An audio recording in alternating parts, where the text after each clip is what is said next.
Hare Krishna, Krishna Krishna, Hare Hare, Hare Rama,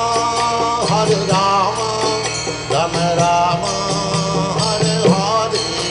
Hare Krishna, Krishna Krishna, Hare Hare, Hare Rama,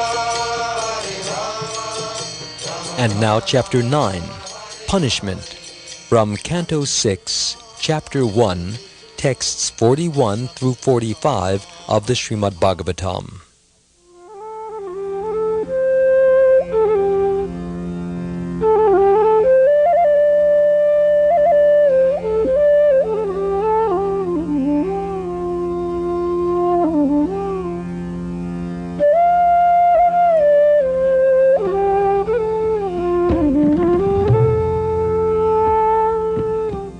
The Yamadutas continued. The supreme cause of all causes, Narayan, is situated in his abode in the spiritual world, but still he controls the entire cosmic manifestation according to the modes of material nature, goodness, passion, and ignorance. In this way, all living entities are awarded different qualities, different names, such as Brahmana, Kshatriya, and Vaishya, different duties according to the varnasrama institution, and different forms. Thus Narayan is the cause of the entire cosmic manifestation. The sun, fire, sky, air, demigods, moon, evening, day, night, directions, water, land, and the Supersoul himself all witness the activities of the living entity. The candidates for punishment are those who are confirmed by these many witnesses to have deviated from their prescribed duties. Everyone engaged in fruitive activities is suitable to be subjected to punishment according to his sinful acts. O inhabitants of Vaikuntha, you are sinless, but those within this material world are all fruitive workers, whether acting piously or impiously. Both kinds of action are possible for them, because they are contaminated by the three modes of nature and must act accordingly. One who has accepted a material body cannot be inactive, and sinful action is inevitable for one acting under the modes of material nature. Therefore, all the living entities within this material world are punishable. Thus, in proportion to the extent of one's religious or irreligious actions in this life, one must enjoy or suffer the corresponding reactions of his karma in the next.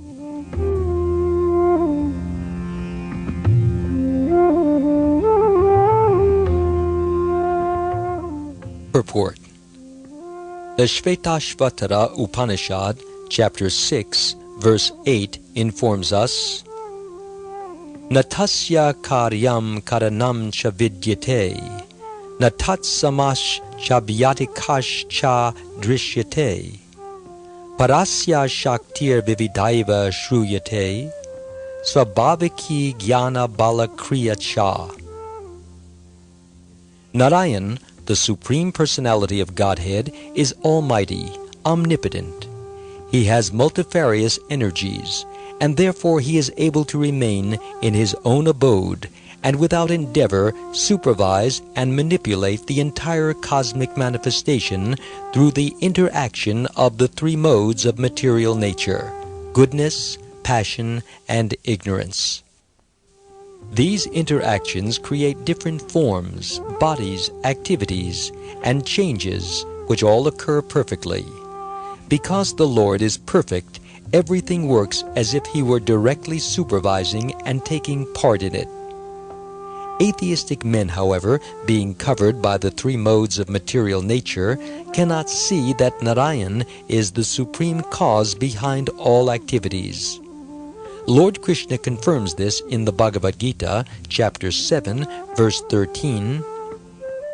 Tribir guna mayer bhaver, ebi sarvam idam jagat, Mohitam nabijanati mamebhya param avyayam, which means, quote, deluded by the three modes, the whole world does not know me, who am above the modes and inexhaustible.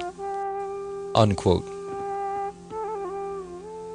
There are three energies of the Supreme Lord: the internal energy, Parashakti, the marginal energy, and the external energy.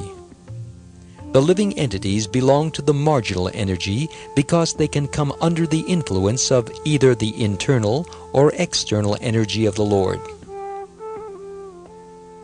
By nature, they also belong to the Parashakti, but when they come under the control of the material energy, they are known as Kshetra Gya Shakti, knowers of the material field. In other words, the direct internal energy of God is spiritual, para, and the living entities have this same nature, para, but in contact with the material energy, or kshetra, the living entity accepts a material body as his self and is thus forced to act, manipulating the five senses.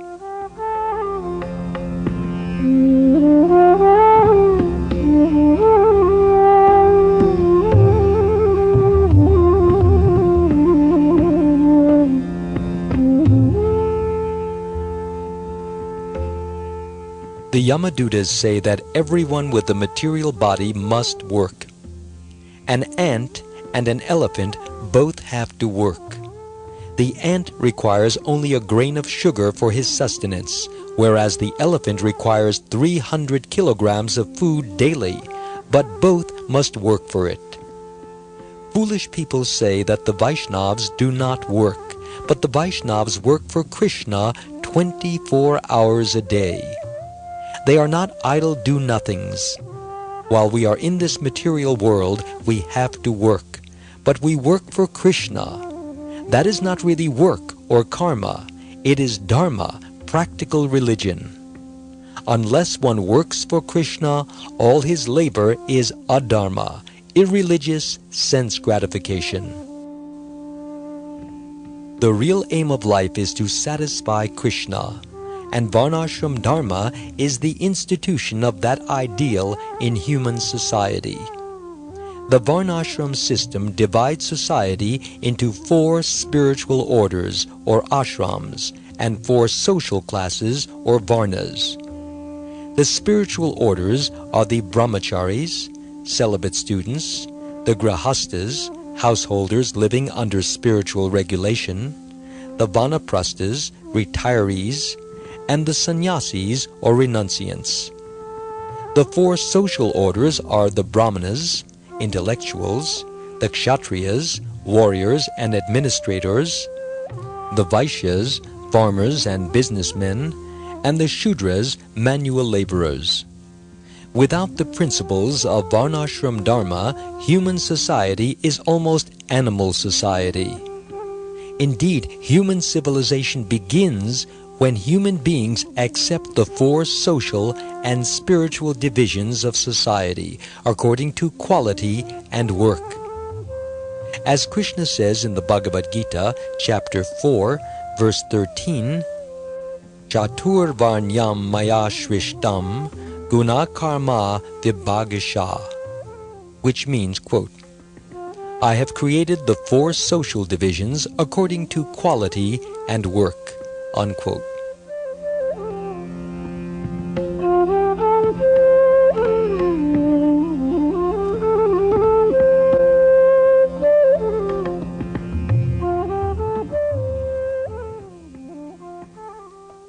In this material world, we associate with a particular combination of the modes of nature, and accordingly, we mold our character and behavior, and by this criterion, we fit into a particular social category. Today, people say that there should be no more caste system, but how can they ignore the natural designation of classes in human society? There must be a class of intelligent men, the Brahmins, who are qualified to disseminate Vedic knowledge to the people in general. There must be a class of Kshatriyas to offer administrative rule and protection. There must be a class of merchants and farmers, the Vaishyas, who trade and perform agricultural duties such as cow protection. And there must be a class of Shudras who render service to the other classes. All men fit into these 4 classes, each according to his guna or nature.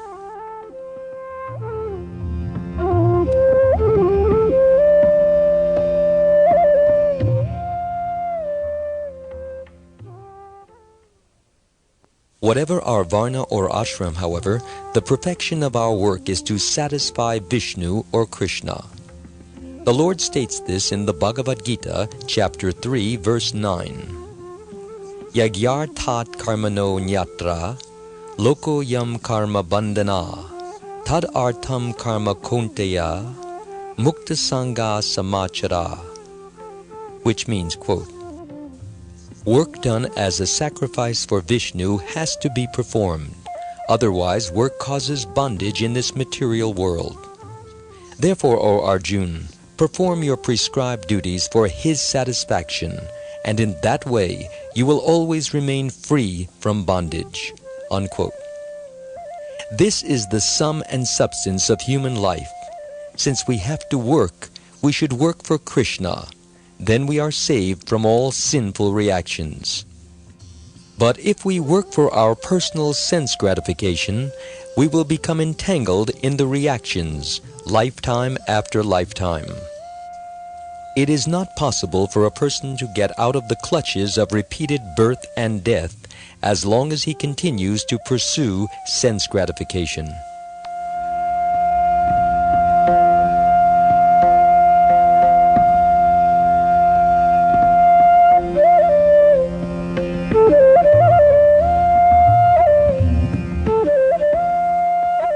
Chaitanya Mahaprabhu says, Jivera Svarupa Haya Krishnera Nitya Das, from the Chaitanya Charitamrita, Madhya Lila, chapter 20, verse 108, which means, quote, the constitutional position of the living entity is that he is eternally a servant of Krishna, unquote. If one takes that position, he is saved, otherwise not. And how does one who accepts his position as a servant of Krishna work? Prahlad Maharaj explains in the Srimad-Bhagavatam, Canto 7, Chapter 5, verse 23. Shravanam Kirtanam Vishnu, Smaranam Pada Sevanam, Archanam Vandanam Dasyam, Sakyam Atma Nivedanam. Which means, quote, hearing and chanting about the transcendental holy name, form, qualities, paraphernalia, and pastimes of Lord Vishnu, remembering these, serving the lotus feet of the Lord, offering the Lord respectful worship, offering prayers to the Lord, becoming his servant, considering the Lord one's best friend, and surrendering everything to him. These are the 9 processes of pure devotional service. Unquote. In order to take up these processes seriously, one must accept the regulative principles for spiritual life. No meat eating, no illicit sex, no intoxication, and no gambling. Then one will be able to accept the injunction to chant the Hare Krishna Maha Mantra and always be engaged in the service of the Lord in one of the above 9 ways. If we accept this authority, our life will be successful both spiritually and materially. Otherwise, we will have to be satisfied with indulging in sense gratification, performing sinful activities, suffering like dogs and hogs, and enduring repeated birth, old age, disease, and death. We accept the body as our self, thinking, I am this body. However, we are not the body, but rather the owner of the body, just as we are not our apartment, but rather the owner or resident of the apartment. The soul is called Dehi, one who possesses a body. When we study our body, we say, this is my hand, this is my leg. We do not say, I am this hand, I am this leg. Yet the illusion that we are the body persists. The body is nothing but a vehicle for the soul. Sometimes a new motor car is wrecked in an accident, and the driver is overwhelmed with the sense of loss, forgetting that he is not the motor car. That is the effect of ahankara, false ego, or false conception of proprietorship.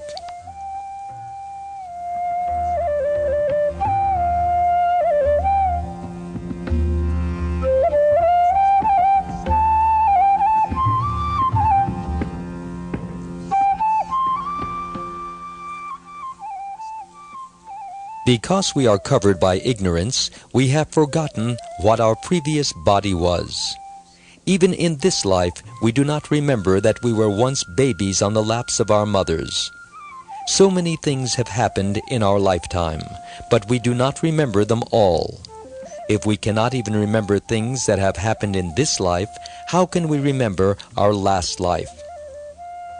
A person engages in sinful activities because he does not know what he did in his past life to get his present materially conditioned body, which is subjected to the threefold miseries, those produced by his own body and mind, those caused by other living entities, and those arising from natural disasters.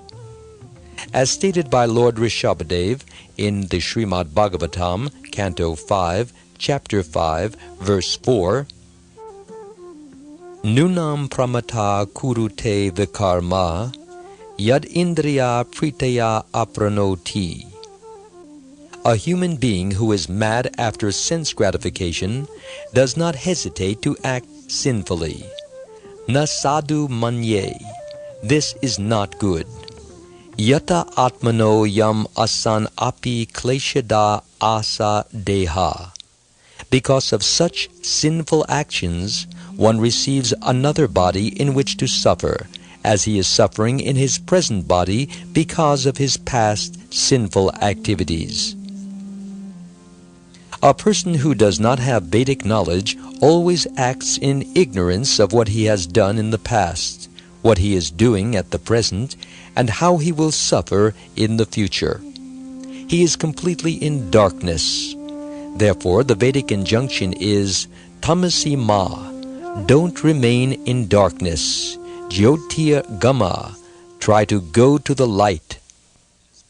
This light is Vedic knowledge, which one can understand when one is elevated to the mode of goodness, or when one transcends the mode of goodness by engaging in devotional service to the spiritual master and the Supreme Lord.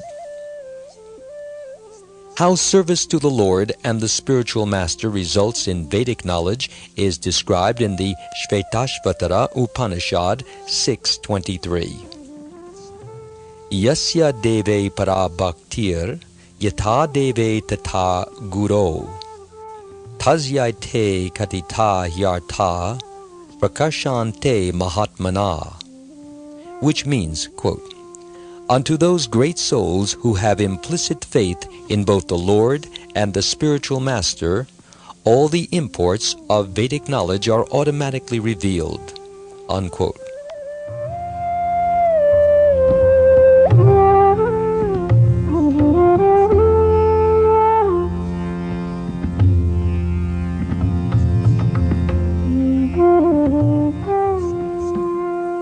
The Vedas enjoin tad vigyarnartam sa gurum eva bigachet.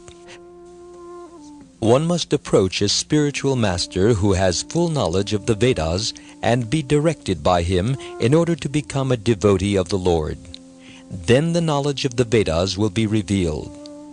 When the Vedic knowledge is revealed, one need no longer remain in the darkness of material nature.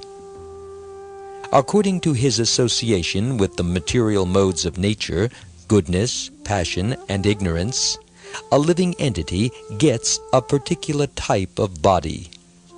The example of one who associates with the mode of goodness is a qualified Brahmin. Such a Brahmin knows past, present, and future because he consults the Vedic literature and sees through the eyes of Scripture. Shastra Chakshu.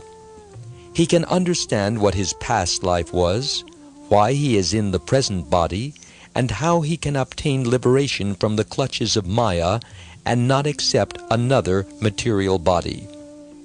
This is all possible when one is situated in the mode of goodness. Generally, however, the living entities in this material world are engrossed in the modes of passion and ignorance. One who is in the mode of ignorance cannot know what his past life was or what his next life will be. He is simply interested in his present body. Even though he has a human body, a person in the mode of ignorance and interested only in his present body is like an animal. For an animal, being covered by ignorance, thinks that the ultimate goal of life is immediate happiness, to eat and have sex. A human being must be educated to rise above this platform, to understand his past life and how he can endeavor for a better life in the future.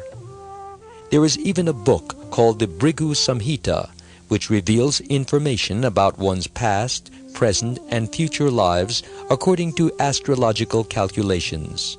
Somehow or other, one must be enlightened about his past, present, and future. One who is interested only in his present body and who tries to enjoy his senses to the fullest extent is understood to be engrossed in the mode of ignorance. His future is very, very dark. Indeed, the future is always dark for one who is covered by gross ignorance. Especially in this age, human society is covered by the mode of ignorance. Therefore, everyone thinks his present body to be everything, without consideration of the past or future.